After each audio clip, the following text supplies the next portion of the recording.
everyone seems to like my videos where I have a rant about stuff. Oh, ow. So I'm gonna just picking up my vodka hurt. I'm gonna have a bit of a rant about something. I actually think that long riding is the hardest equestrian discipline there is. And I'll tell you why, numerous reasons. Firstly, for me, I've got to do it drunk, and that's a challenge in itself. No, I'm kidding, I'm barely ever drunk. I mean, just half the day. Okay, most of the day, but that's beside the point. Not only do we have to manage a horse, we have to be farriers, we have to be dietitians, we have to be saddle fitters. So we're here in the beautiful Czech Republic at the moment, and we have to constantly monitor our boys. Other boy over here, now they have two completely different dietary requirements. So we've got banditi on the short sweet stuff, and we've got Marengo out in the high fiber, low sugar stuff, and he's sleeping. So I need to count the hours my horse eats, sleeps. I need to count his shits. I need to check how much water he drinks every day. Not to mention managing his feet on the road. Hang on, I gotta do that because I'm in selfie mode. So here's our shoes. We're running the Octos at the moment. Absolutely fantastic product. Bit slippery on the wet grass and on the wet rocks. But yeah, so then there's the saddles. Have to constantly modify the saddles. So we've actually had to make our own saddles. So here's a BPLC saddle. That's one of mine. You can see we shim them. I'll flip this up for you. Constantly shimming as the horse's shape changes on the road. So you can see that's a stubby holder there. I am constantly, it's a great video, isn't it? Like my fucking cinematography skills are just, so yeah, saddle fitter, farrier, dietitian, equine ergonomicist, and then we've got to do physio on the boys the whole time. We've constantly got to check the boys' condition, make sure they're all right, and then there's that whole fieldcraft aspect. So a lot of rain the last couple of days, so we're drying our gear in just some random little hut. There you go. See, that's the vodka. That's the vodka. Delicious. Yeah, just in the middle of the forest in the Czech Republic. But you've got to be like a mental health worker as well, because you know, like looking after your mental health on the road it's challenging, and you've got to be a bit of a ad hoc medic as well, because you're always going to have medical issues. Yeah, you got to look after your feet, you got to look after your body. You're freezing sometimes, you're rotting in the sun and in the constant damp. Takes a lot of different disciplines. And then we haven't even touched on navigation. Navigation it's a big one. Like I've got to plot 40 Ks a day across a country I've never been to before, along roads and things I've never been down. Meanwhile, negotiating languages I don't speak, all while drinking vodka.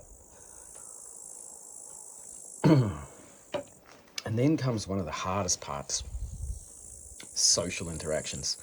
Most long riders are introverted, or like me, extroverted with social anxiety and other mental problems. Like, I mean, obviously I've got mental problems. I mean, I long ride. Like, there's a lot wrong with me. I spend 3 or 4 months a year on my horse in the wilderness. Like, it's not normal in 2024.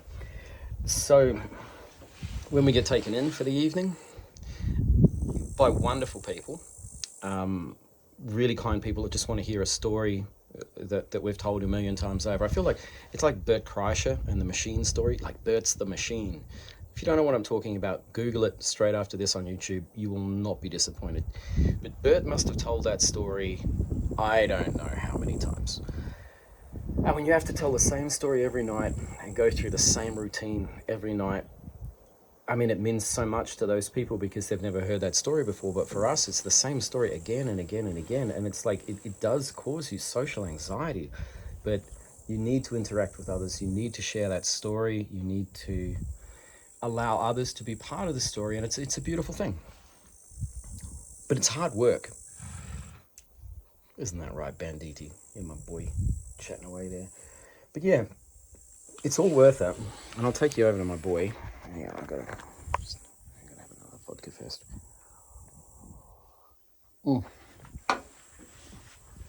It's fantastic.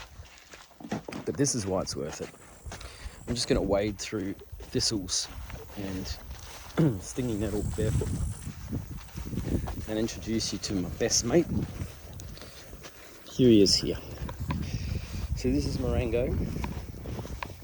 He's a Turkish Arab, cross Cabradin from Cappadocia in central Turkey. And me and him met in Sofia, Bulgaria. We've since ridden through 13 countries. In about 2 weeks it'll be 14. We're about to go to Poland together. And him and me have been through everything together. Met bears, wolves, bastards, everything in between. Tons of mares. Marengo loves the bitches, don't you, buddy? But me and him, this is how we spend our days together when we're not riding. And having this kind of a relationship with an equine, man, I tell you, nothing in the world better. Oh, I might even have a carrot. Let me check my pocket. I don't. And now I've checked the left pocket. And you know the left pocket, that's Citroen's pocket. So yeah, I genuinely believe long riding is the hardest but most rewarding equine discipline in the world. And if you think there's another equine discipline that is more difficult, more challenging, requires more skill, more time in the field, more knowledge, then I would love to hear about it. Like your dressage stuff, like it's pretty fancy, and I respect that, but you use torture devices and shit to kind of make the horse do what you want it to. Well, the only thing we can use is kindness, because the second the horse meets something it scares more than us, scared of more than us, we're screwed. So Louisa, I just made a video in which I suggest that long riding is the hardest equine discipline in the world. Did you? Yeah, do you agree? Yeah. And then you add a woman to the mix, and it's even harder. I have to live with her on the road. You've lived with a woman when she can wash and, like, you know, brush her teeth and stuff like that, and, you know, order Uber Eats. They're still fucking difficult. So I live with her under field conditions. He's just jealous because I have a sesame bun, he hasn't. I've already eaten mine and shared mine with my horse. So whatever equine discipline you do, I respect it, as long as you're empathetic and caring towards your horse. But this is the best one, by far, long riding.